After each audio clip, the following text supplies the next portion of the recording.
Welcome to Journeys Beyond with Shamari, a podcast where we explore dreams, energy, and the unseen worlds that shape our lives. I'm Shamari, and I'm so glad that you're here. Welcome to Journeys Beyond with Shamari.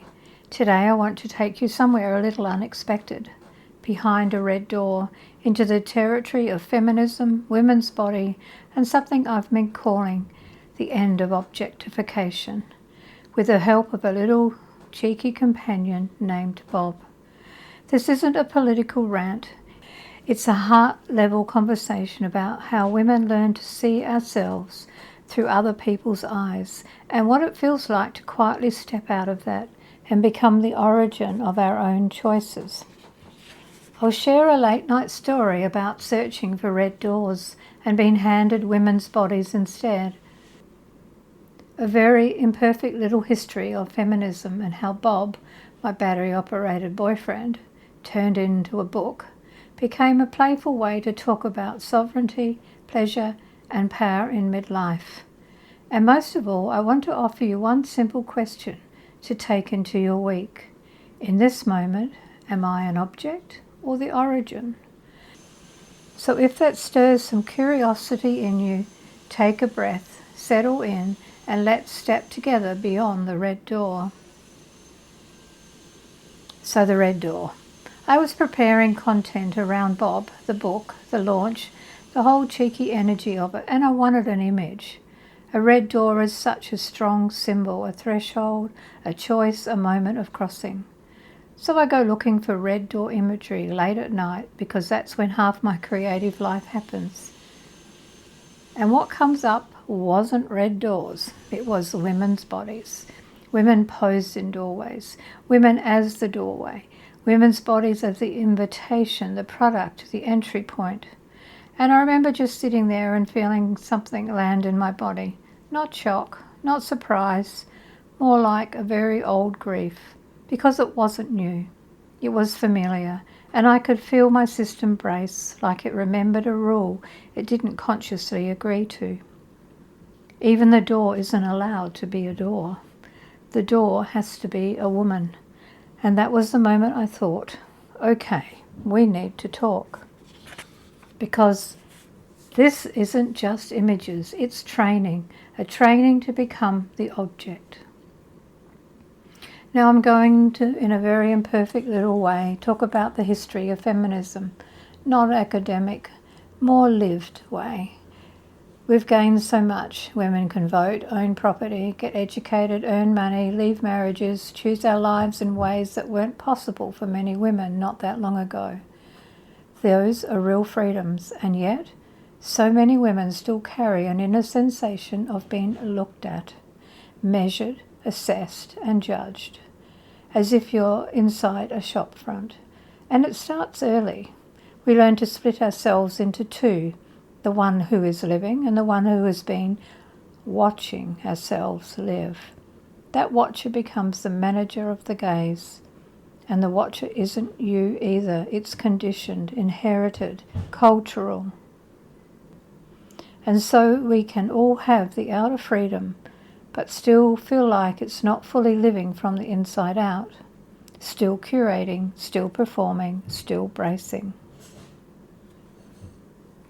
So let's talk about Bob. Bob started as a private joke, a cheeky companion, a bit of humour, a bit of relief. And then he became a character, and then he became a book, and somewhere along the way he became an archetype, because Bob isn't actually about sex. He's about choice. Bob doesn't require you to perform. He doesn't require you to manage someone else's emotions. He doesn't require you to negotiate your worth, and that simply becomes strangely revolutionary. Because so much of women's lives has been shaped around being pleasing, proving, pacifying, staying acceptable, being good, being chosen, being sexy. And then midlife comes along, and for many women something shifts. Midlife is a way of stripping away what isn't true. You get tired of pretending, tired of carrying the emotional load, tired of being the object in someone else's story. So when I talk about sovereignty and pleasure, I'm not saying just be sexy or just love your body. I'm talking about something more grounded. The right to be in your body as yours, the right to choose, the right to say yes, the right to say no, the right to rest, the right to desire or not desire without shame. And Bob helps us talk about it because humour disarms shame. It lets the nervous system unclench. So here's the question that's become a compass for me. In this moment, am I the object or the origin? Not as a self-attack, but as a flashlight. Here are a few everyday places it shows up. Clothes. When you get dressed, who are you dressing for? Not, can I look beautiful? Am I allowed to be beautiful? But who is in charge? Your own comfort, pleasure, self-expression, or the invisible audience? Saying no. When you say yes, is it a true yes? Or is it fear? Fear of being disliked, rejected, labelled selfish, labelled difficult?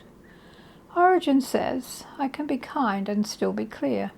Object says, I must stay acceptable. Rest is another big one. Do you rest like someone who deserves to exist? Or do you rest with guilt, like you have to earn it? So many women are still performing even while resting.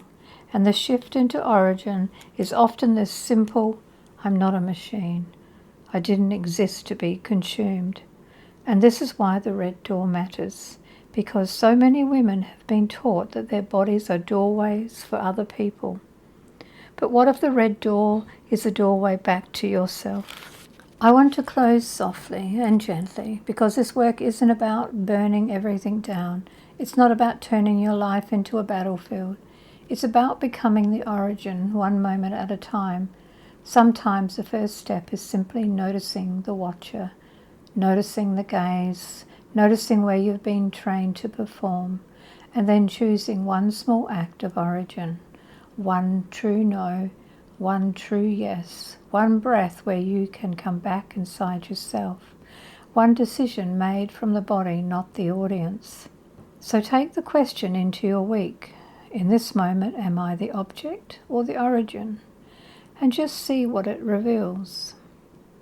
Thank you for walking with me today in this conversation about red doors, objectification, and becoming the origin of your own life has tugged at something in you. I want you to know you're not alone and you don't have to burn everything down to begin.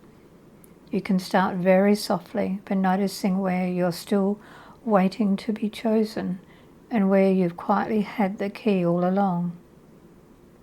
If you would like a companion for that journey, my new book, Bob, a not-so-serious book about seriously important things, goes much deeper into those themes of women's bodies, pleasure, and power in midlife, with plenty of humour along the way. You can meet Bob and grab your copy via the link with this show notes. And if this episode resonated, it really helps me if you share it with a friend, leave a review, or come and continue the conversation with me over at Evolve Courses and on socials at Shamari Flavel Energy. Bye for now.